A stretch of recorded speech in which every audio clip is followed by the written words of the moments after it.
After the Exodus, according to the Bible, the Israelite people were living throughout the land of Canaan as 12 different tribes.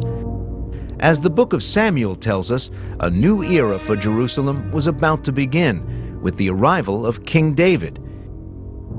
David, the harp-playing shepherd boy best known for killing the giant Goliath, had risen to become king of one of the most powerful of the 12 Israelite tribes. As the book of Samuel describes, David was a man of valor, a man of war, prudent in speech, a man of good presence, and the Lord is with him. David was a man of mission, a man who had been chosen by God as the anointed one, sort of the scrawny runt of the litter who had leaped over his brothers to become king of Israel. With an ambition to unite the tribes into a single nation, David and his army set out to create a capital city. While no definitive evidence of King David or his exploits exists, scholars have placed the context of his story, virtually all of which comes from the Bible, in roughly the 11th or 10th centuries BCE. In his aspirations to unite all the tribes, he did a very clever maneuver and moved his capital to Jerusalem. What did he gain by that?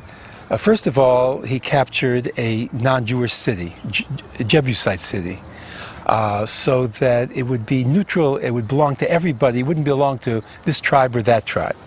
Second of all, it was more centrally located. The Jebusite city of Jerusalem was a small but well-fortified place, defended by a surrounding wall. Now, some archaeologists believe this wall was the one that protected the Jebusite city. He probably had a ragtag group of people, maybe numbering in the hundreds at most, and probably less.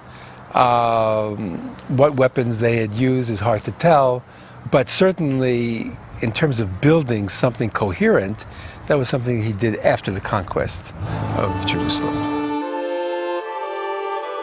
After capturing Jerusalem, the Bible tells us, David then brought the holiest object of his people into the city, the Ark of the Covenant. God, in effect, had entered his new home. He quickly made his political capital also the religious capital. And that is the destiny of Jerusalem, certainly in Jewish history, combining the political and the religious. Perhaps the most important thing David is said to have done in Jerusalem was to buy a piece of land where he could build an altar to God. But this was not just any piece of land.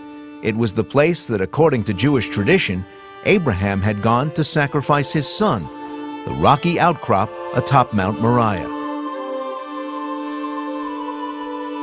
Made of limestone, enshrined and still preserved after some 4,000 years, the massive piece of rock measures more than 50 feet in diameter. There's an element of faith that we believe this is the same place. The fact that it was called Moriah seemed to indicate the same location. And we feel that it was selected by God. This is the place that I will show you. This is the place that I will choose. This is the place that will provide a lesson, a message, a meaning for humanity. David then went a step further and prepared materials and plans for the building of a temple, a permanent shrine for the Ark of the Covenant, a house of God. God tells David, you can make the preparations and you can lay the foundations of the planning of the temple, but you can't build it. You have blood on your hands, God said. David had spent much of his life in struggle, fighting, warring against the enemies of the Jewish people.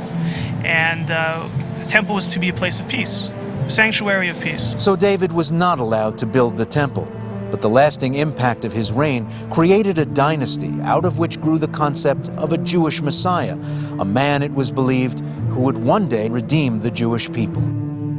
Messianic era is described in the book of Isaiah in the Bible. The Messiah will come, a descendant of King David, who will lead the world to a period of peace, a period of prosperity.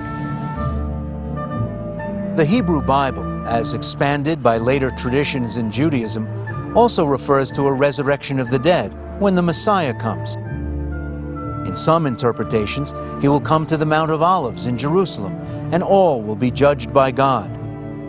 Actually, the Jewish cemetery of Mount of Olives is the oldest known cemetery, which still exists to this very day. The belief is that when the Messiah comes, they will be the first to be resurrected. So everyone wants to secure his ability to be resurrected. After the resurrection, the righteous, many believe, will go to the Garden of Eden, but sinners will be punished in a place called Gehinnom, its entrance said to be in this valley, right here in Jerusalem.